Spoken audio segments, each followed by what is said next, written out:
Jeeves and the Yule-Tide Spirit by P.G. Wodehouse. The letter arrived on the morning of the 16th. I was pushing a bit of breakfast into the Wooster face at the moment, and, feeling fairly well fortified with coffee and kippers, I decided to break the news to Jeeves without delay. As Shakespeare says, if you're going to do a thing, you might just as well pop right at it and get it over.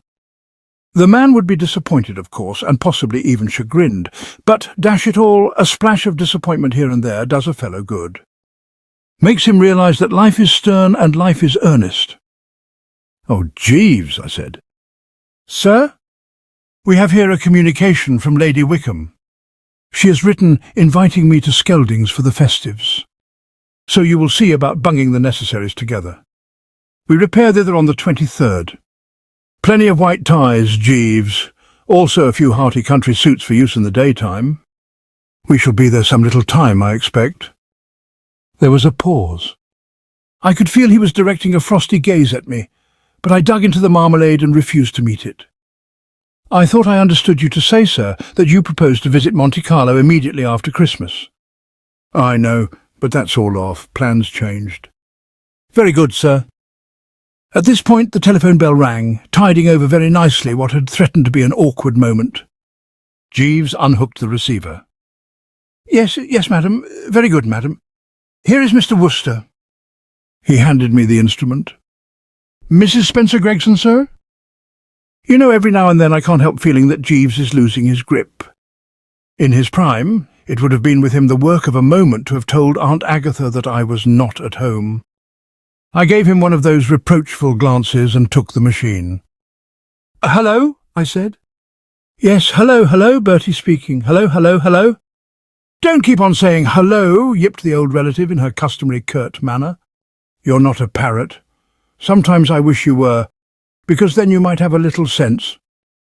Quite the wrong sort of tone to adopt towards a fellow in the early morning, of course, but what can one do?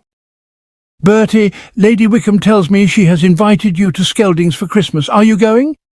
"Rather." "Well, mind you behave yourself. Lady Wickham is an old friend of mine." I was in no mood for this sort of thing over the telephone. Face to face, I'm not saying, but at the end of a wire, no. "I shall naturally endeavour, Aunt Agatha," I replied stiffly, "to conduct myself in a manner befitting an English gentleman paying a visit." "What did you say? Speak up, I can't hear." "I said right-ho." "Oh, well, mind you do. And there's another reason why I particularly wish you to be as little of an imbecile as you can manage while at Skeldings. Sir Roderick Glossop will be there." "What?" "Don't bellow like that. You nearly deafened me." "Did you say Sir Roderick Glossop?" "I did." "You don't mean Tuppy Glossop?" "I mean Sir Roderick Glossop, which was my reason for saying Sir Roderick Glossop. Now, Bertie, I want you to listen to me attentively." "Are you there?" "Yes, still here." "Well then, listen. I have at last succeeded, after incredible difficulty, and in face of all the evidence, in almost persuading Sir Roderick that you are not actually insane. He is prepared to suspend judgment until he has seen you once more. On your behaviour at Skeldings, therefore." But I had hung up the receiver. Shaken. That's what I was, S to the core. Stop me if I've told you this before, but in case you don't know, let me just mention the facts in the matter of this Glossop. He was a formidable old bird with a bald head and outsized eyebrows, by profession a loony doctor. How it happened I couldn't tell you to this day, but I once got engaged to his daughter Honoria, a ghastly dynamic exhibit who read Nietzsche and had a laugh like waves breaking on a stern and rock-bound coast. The fixture was scratched owing to events occurring which convinced the old boy that I was off my napper, and since then he has always had my name at the top of his list of loonies I have lunched with. It seemed to me that even at Christmas time, with all the peace on earth and goodwill towards men that there is knocking about at that season, a reunion with this bloke was likely to be tough going. If I hadn't had more than one particularly good reason for wanting to go to Skeldings, I'd have called the thing off. "Jeeves," I said all over Twitter, "do you know what? Sir Roderick Glossop is going to be at Lady Wickham's." "Very good, sir. If you have finished breakfast, I will clear away." "Cold and haughty, no simp?" None of the rallying around spirit which one likes to see. As I had anticipated, the information that we were not going to Monte Carlo had got in amongst him. There is a keen sporting streak in Jeeves, and I knew he had been looking forward to a little flutter at the tables. We Woosters can wear the mask. I ignored his lack of decent feeling. "Do so, Jeeves," I said proudly, and with all convenient speed.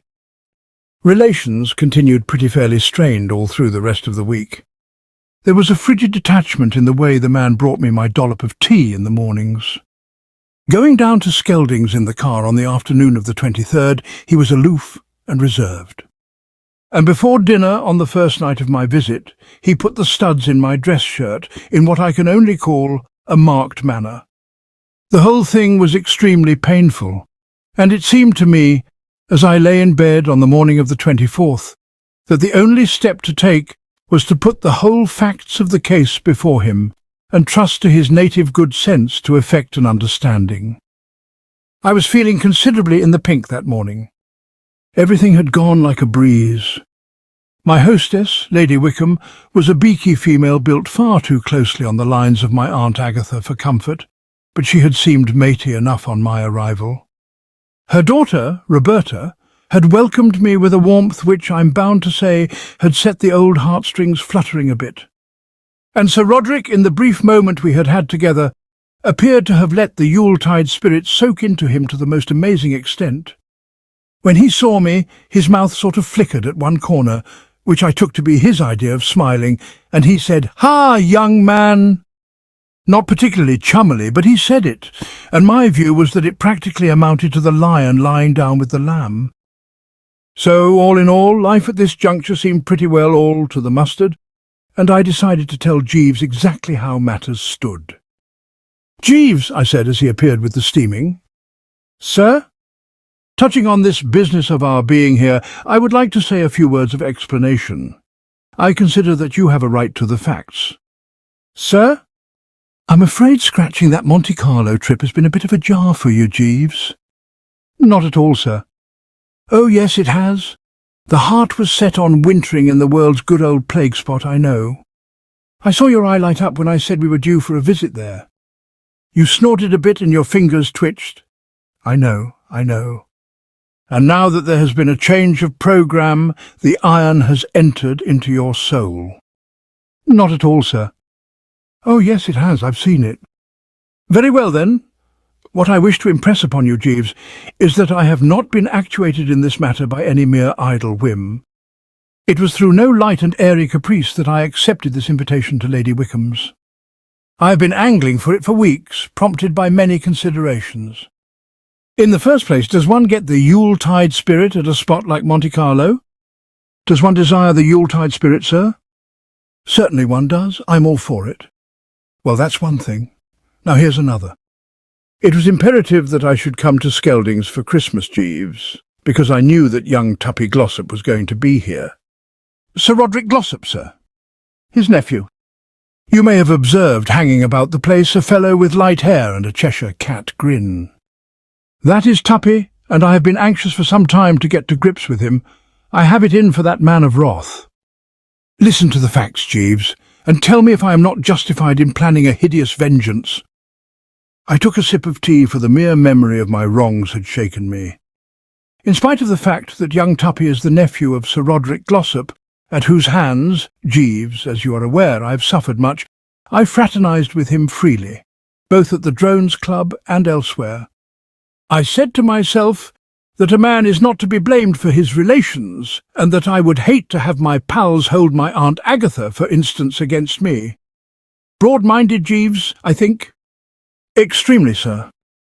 "Well then, as I say, I sought this Tuppy out, Jeeves, and hobnobbed, and what do you think he did?" "I could not say, sir." "I will tell you. One night after dinner at the Drones he betted me I wouldn't swing myself across the swimming bath by the ropes and rings. I took him on and was buzzing along in great style until I came to the last ring. And then I found that this fiend in human shape had looped it back against the rail, thus leaving me hanging in the void with no means of getting ashore to my home and loved ones. There was nothing for it but to drop into the water.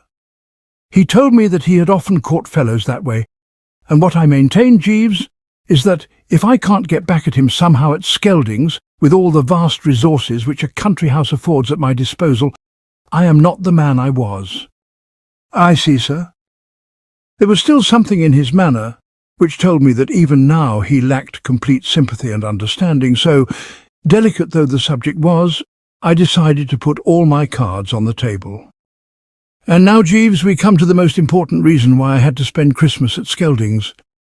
"Jeeves," I said, diving into the old cup once more for a moment and bringing myself out wreathed in blushes, "the fact of the matter is, I'm in love."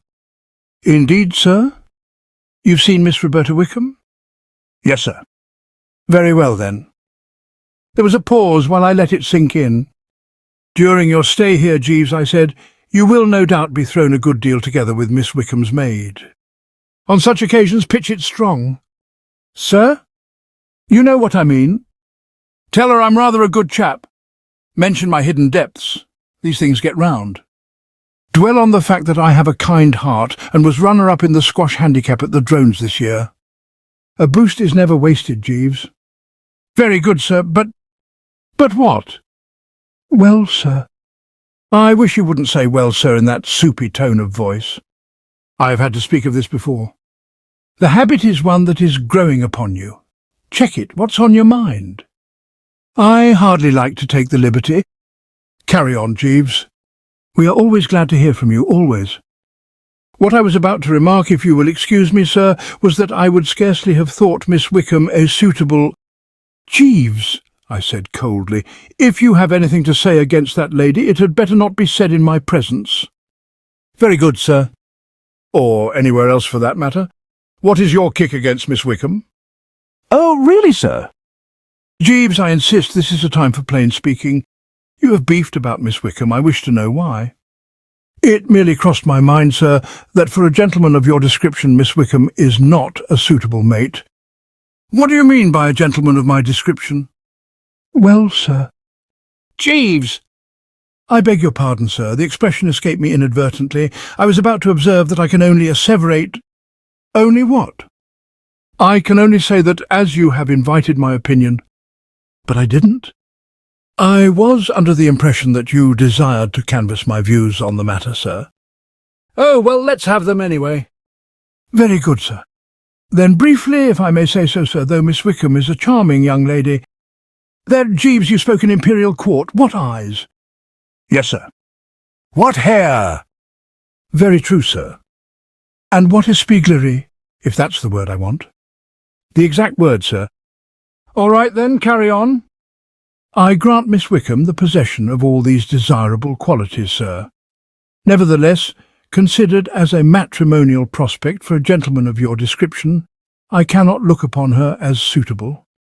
In my opinion, Miss Wickham lacks seriousness, sir. She is too volatile and frivolous. To qualify as Miss Wickham's husband, a gentleman would need to possess a commanding personality and considerable strength of character." "Exactly."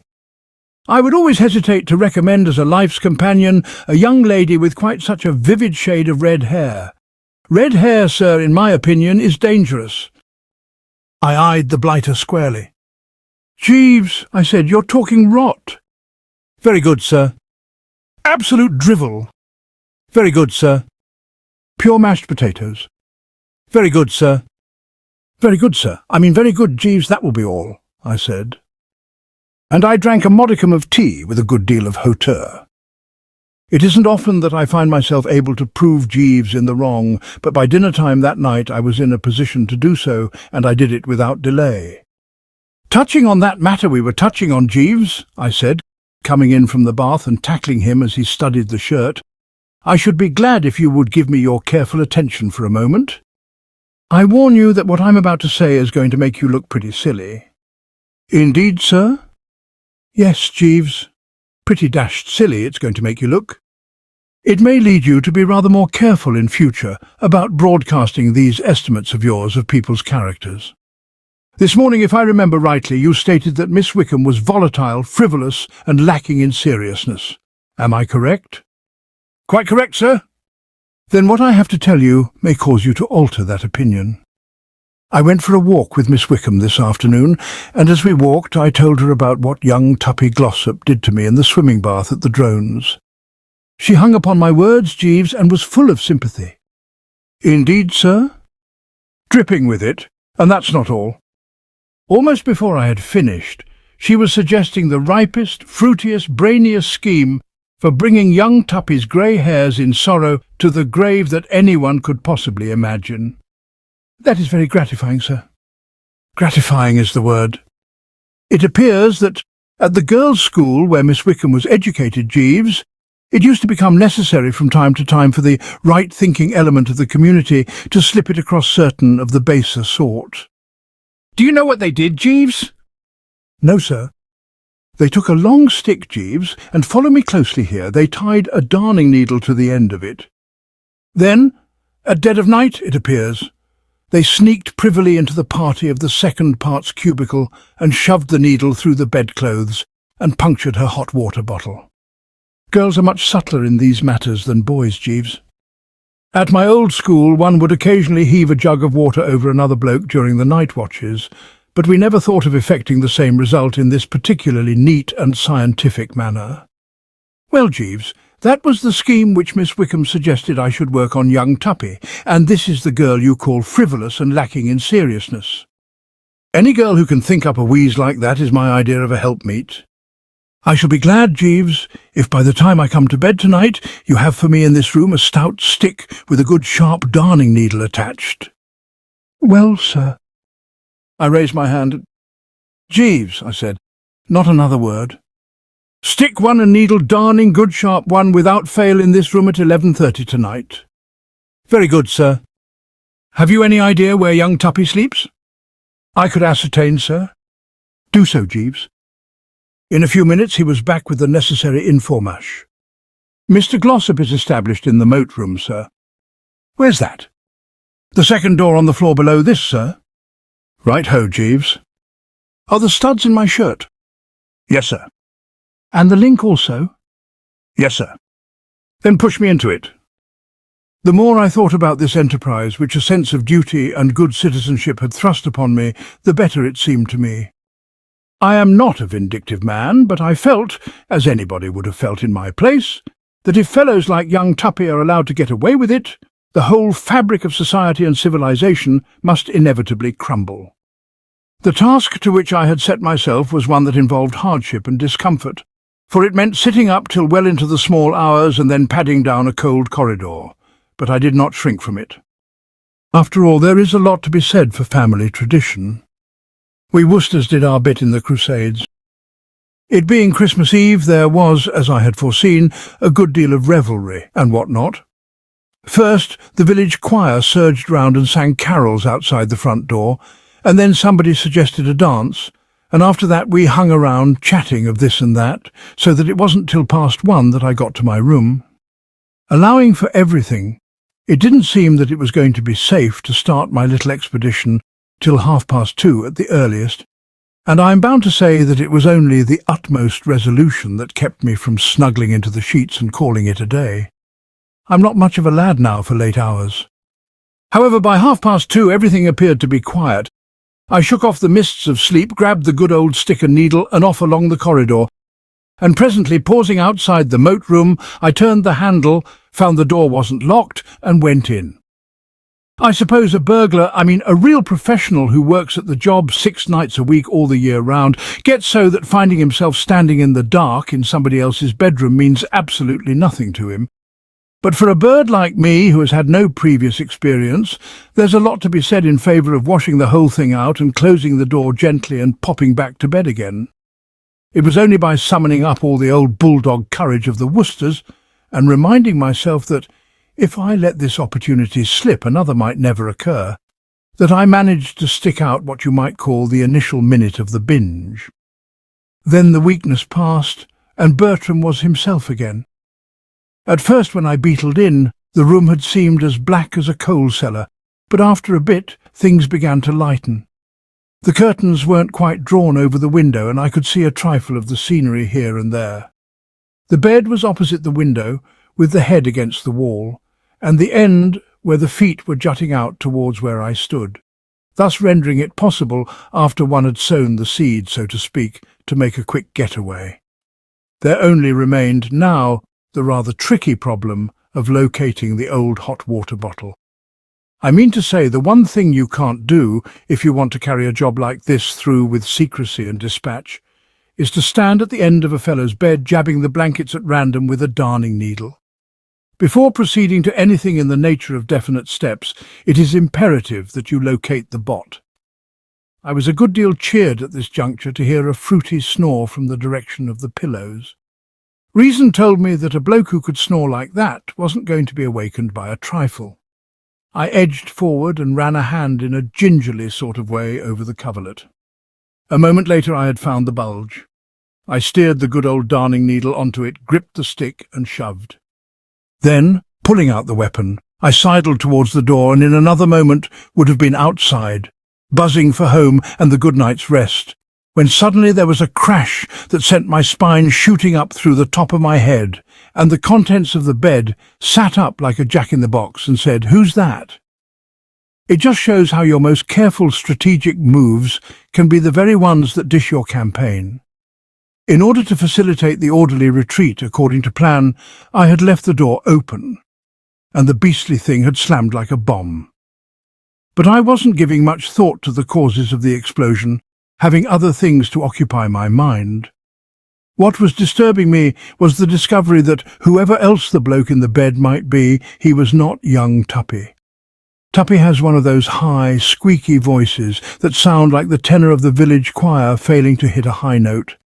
This one was something in between the last trump and a tiger calling for breakfast after being on a diet for a day or two. It was the sort of nasty, rasping voice you hear shouting for when you're one of a slow foursome on the links and are holding up a couple of retired colonels. Among the qualities it lacked were kindliness, suavity, and that sort of dove-like cooing note which makes a fellow feel he has found a friend. I did not linger. Getting swiftly off the mark, I dived for the door handle and was off and away, banging the door behind me. I may be a chump in many ways, as my Aunt Agatha will freely attest, but I know when and when not to be among those present. And I was just about to do the stretch of corridor leading to the stairs in a split second under the record time for the course, when something brought me up with a sudden jerk. One moment I was all dash and fire and speed. The next, an irresistible force had checked me in my stride and was holding me, straining at the leash, as it were. You know, sometimes it seems to me as if fate were going out of its way to such an extent to snooter you that you wonder if it's worthwhile continuing to struggle.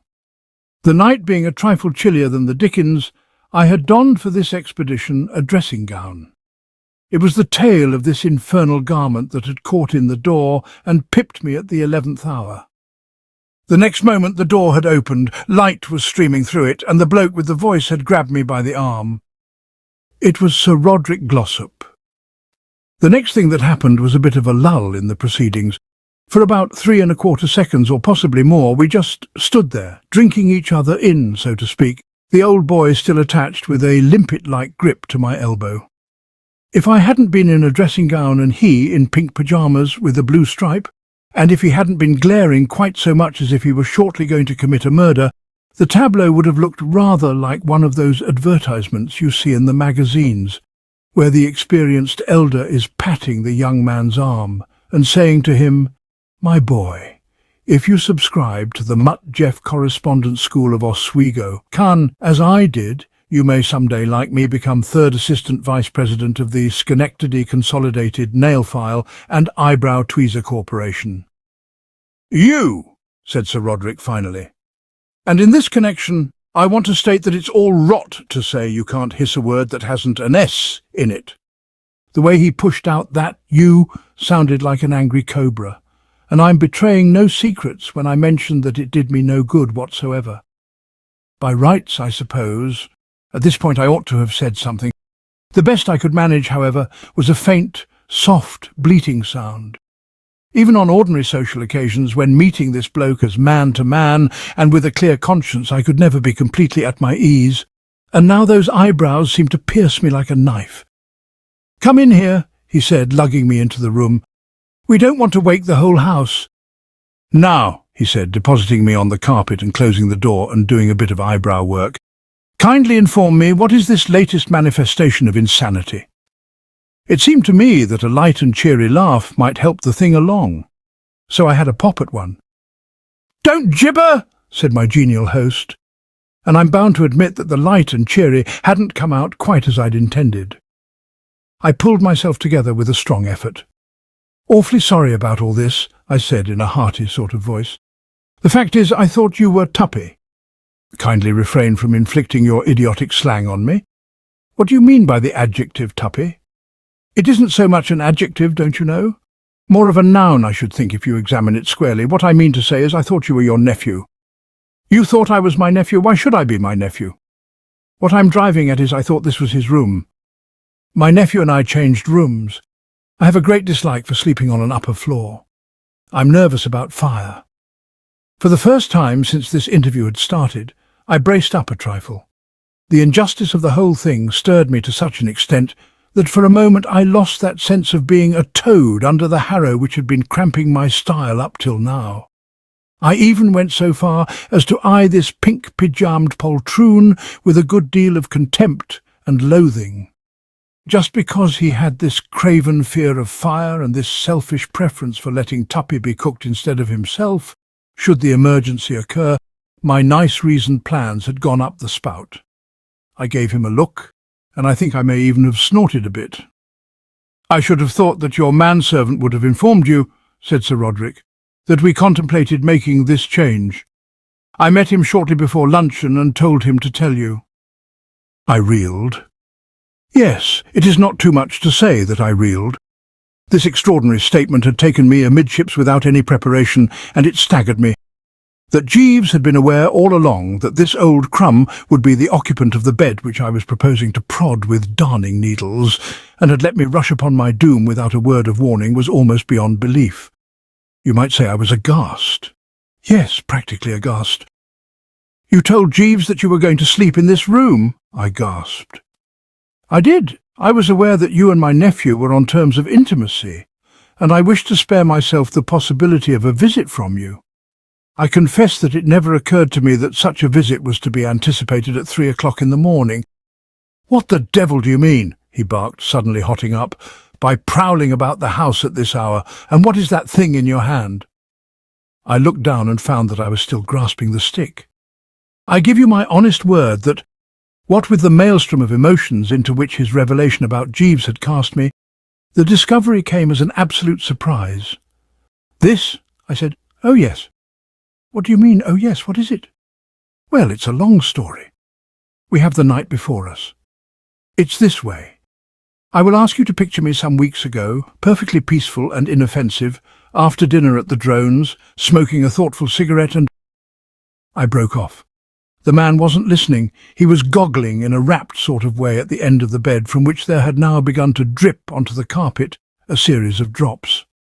"Good heavens! Thoughtful cigarette and chatting pleasantly of this and that." I broke off again. He had lifted the sheets and was gazing at the corpse of the hot water bottle. "Did you do this?" he said in a low, strangled sort of voice. Yes. As a matter of fact, yes. I was just going to tell you—" "And your aunt tried to persuade me that you were not insane?" "I'm not, absolutely not. If you'll just let me explain." "I will do nothing of the kind. It all began—" "Silence! Right-ho!" He did some deep breathing exercises through the nose. "My bed is drenched. The way it all began—" "Be quiet." He heaved somewhat for a while. "You wretched, miserable idiot," he said. "Kindly inform me which bedroom you are supposed to be occupying." "It's on the floor above, the clock room." "Thank you. I will find it." "Eh?" He gave me the eyebrow. "I propose," he said, "to pass the remainder of the night in your room, where, I presume, there is a bed in a condition to be slept in. You may bestow yourself as comfortably as you can here. I will wish you good night." He buzzed off, leaving me flat. Well, we Woosters are old campaigners. We can take the rough with the smooth. But to say that I liked the prospect now before me would be paltering with the truth. One glance at the bed told me that any idea of sleeping there was out. A goldfish could have done it, but not Bertram. After a bit of a look round, I decided that the best chance of getting a sort of night's rest was to doss as well as I could in the armchair. I pinched a couple of pillows off the bed, shoved the hearthrug over my knees, and sat down and started counting sheep. But it wasn't any good. The old lemon was sizzling much too much to admit of anything in the nature of slumber. This hideous revelation of the blackness of Jeeves's treachery kept coming back to me every time I nearly succeeded in dropping off. And what's more, it seemed to get colder and colder as the long night wore on. I was just wondering if I would ever get to sleep again in this world when a voice at my elbow said, "Good morning, sir," and I sat up with a jerk. I could have sworn I hadn't so much as dozed off for even a minute, but apparently I had. For the curtains were drawn back and daylight was coming in through the window, and there was Jeeves standing beside me with a cup of tea on a tray. "Merry Christmas, sir." I reached out a feeble hand for the restoring brew. I swallowed a mouthful or two and felt a little better. I was aching in every limb, and the dome felt like lead. But I was now able to think with a certain amount of clearness, and I fixed the man with a stony eye and prepared to let him have it. "You think so, do you?" I said. "Much, let me tell you, depends on what you mean by the adjective merry. If, moreover, you suppose that it is going to be merry for you, correct that impression, Jeeves," I said, taking another half-oz of tea and speaking in a cold, measured voice. "I wish to ask you one question. Did you or did you not know that Sir Roderick Glossop was sleeping in this room last night?" "Yes, sir." "You admit it?" "Yes, sir." "And you didn't tell me?" "No, sir. I thought it would be more judicious not to do so." "Jeeves, if you will allow me to explain, sir." "Explain?" "I was aware that my silence might lead to something in the nature of an embarrassing contretemps, sir." "You thought that, did you?" "Yes, sir." "You were a good guesser," I said, sucking down further bohea. "But it seemed to me, sir, that whatever might occur was all for the best." I would have put in a crisp word or two here, but he carried on without giving me the op. "I thought that possibly, on reflection, sir, your views being what they are, you would prefer your relations with Sir Roderick Glossop and his family to be distant rather than cordial." "My views? What do you mean, my views?" "As regards a matrimonial alliance with Miss Honoria Glossop, sir." Something like an electric shock seemed to zip through me. The man had opened up a new line of thought. I suddenly saw what he was driving at, and realized all in a flash that I had been wronging this faithful fellow. All the while I supposed he had been landing me in the soup, he had really been steering me away from it. It was like those stories one used to read as a kid, about the traveller going along on a dark night, and his dog grabs him by the leg of his trousers and he says, "Down, sir! What are you doing, Rover?" And the dog hangs on and he gets rather hot under the collar and curses a bit, but the dog won't let him go, and then suddenly the moon shines through the clouds and he finds he's been standing on the edge of a precipice, and one more step would have... Well, anyway, you get the idea. And what I'm driving at is that much the same sort of things seem to have been happening now.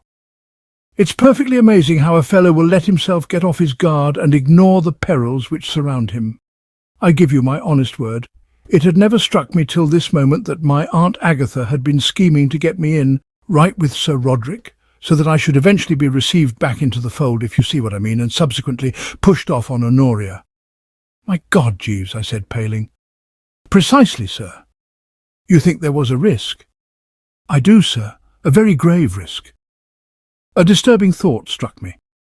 "But Jeeves, on calm reflection, won't Sir Roderick have gathered by now that my objective was young Tuppy, and that puncturing his hot water bottle was just one of those things that occur when the Yule-Tide spirit is abroad, one of those things that have to be overlooked and taken with the indulgent smile and the fatherly shake of the head?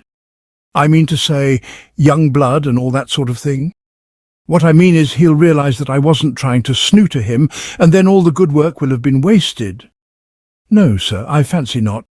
That might possibly have been Sir Roderick's mental reaction, had it not been for the second incident."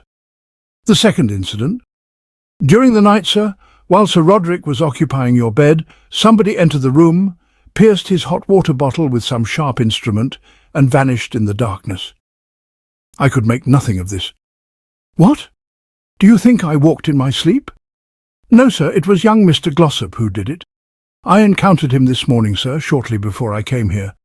He was in cheerful spirits and inquired of me how you were feeling about the incident, not being aware that his victim had been Sir Roderick. But Jeeves, what an amazing coincidence. Sir? Why? Young Tuppy getting exactly the same idea as I did, or rather as Miss Wickham did. You can't say that's not rummy. A miracle, I call it. Not altogether, sir. It appears that he received the suggestion from the young lady. From Miss Wickham? Yes, sir. You mean to say that, after she had put me up to the scheme of puncturing Tuppy's hot water bottle, she went away and tipped Tuppy off to puncturing mine? Precisely, sir. She is a young lady with a keen sense of humour, sir. I sat there, you might say, stunned. When I thought how near I had come to offering the heart and hand to a girl capable of double-crossing a strong man's honest love like that, I shivered. Are you cold, sir? No, Jeeves, just shuddering. The occurrence, if I may take the liberty of saying so, sir, will perhaps lend colour to the view which I put forward yesterday that Miss Wickham, though in many respects a charming young lady— I raised a hand. Say no more, Jeeves, I replied. Love is dead. Very good, sir. I brooded for a while. You've seen Sir Roderick this morning, then? Yes, sir. How did he seem? A trifle feverish, sir. Feverish? A little emotional, sir. He expressed a strong desire to meet you, sir. What would you advise? If you were to slip out by the back entrance as soon as you are dressed, sir, it would be possible for you to make your way across the field without being observed and reach the village where you could hire an automobile to take you to London. I could bring on your effects later in your own car. But London, Jeeves, is any man safe? My Aunt Agatha is in London. Yes, sir. Well then? He regarded me for a moment with a fathomless eye. I think the best plan, sir, would be for you to leave England, which is not pleasant at this time of the year, for some little while. I would not take the liberty of dictating your movements, sir, but as you already have accommodation engaged on the blue train from Monte Carlo for the day after tomorrow. But you cancelled the booking. No, sir? I thought you had. No, sir. I told you to. Yes, sir. It was remiss of me, but the matter slipped my mind. Oh? Yes, sir. All right, Jeeves. Monte Carlo ho, then. Very good, sir. It's lucky, as things have turned out, that you forgot to cancel that booking. Very fortunate indeed, sir. If you will wait here, sir, I will return to your room and procure a suit of clothes.